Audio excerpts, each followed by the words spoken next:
In week 1, we cover the arc. This is something that you go off and look at in the lab. It's a little bit complicated, so put together something just to help you make sure that you understand the arc. The arc is the first introduction that you have to radians. And it's also the first introduction you have where what one kind of concept, an ellipse, can be expanded into something else. So we know that to draw an ellipse, we have 4 parameters. We have x, y, width and height. So in order for that to be drawn by processing, it plots the xy position. It then decides how wide it's going to be and how tall it's going to be. And here's the important part. It starts to draw the ellipse at that 3 o'clock position.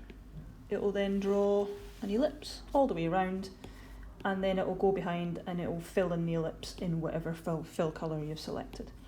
So the important part is that it starts at that 3 o'clock position. So processing uses radians as a degree of measurement. It doesn't use degrees. So there's a way we can convert what we have in degrees into radians, but processing will only interpret anything that you give it as radians. So you might remember that that is 0. The 9 o'clock position would then be pi, and so following it all the way around to 360 degrees would be 2 pi.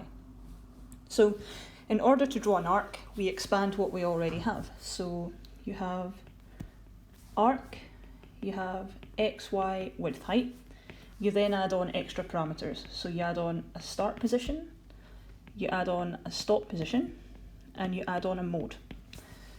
So if we assume that we want to have a start at 45 degrees and we're going to finish it at 315 degrees. So this would be our start position here. We want it to continue all the way around and stop at that position.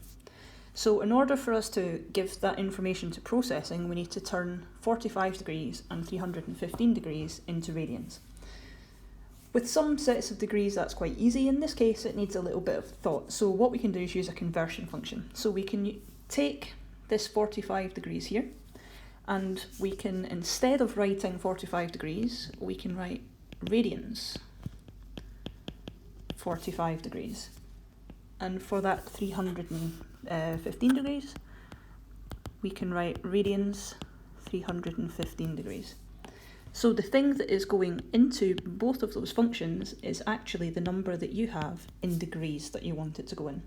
So processing will take the 45 degrees, the 315 degrees, convert it into radians and give that to the function. So that leaves us with the mode. The mode is something a little bit different. There's 3 options that you can have, and mode basically determines how we deal with this closure here. How do we make sure that we close this arc somehow? Because we can fill it, but we don't know what line we want to have. So there are 3 options that we have. We have something called chord, we have something called pi, and we have something called open. So each of those 3 words can be placed inside that extra slot that we have. If you do chord, it will draw a straight line between your start and end points and then fill the ellipse. If you use pi, it looks just like an apple pie, for example. The lines would go to the XY position and then back out. Open is a little bit different, so for an open arc, there is no line. So what you would have is a line going part of the way around the outside and then nothing else. So you would only have, whoa, that moved. You would only have the outside section. So if I want to put something in there, all I have to do is add that word in there. Maybe if I undo that, use a correct pen. Yep, I put the word chord in there and it will give me this nice line here.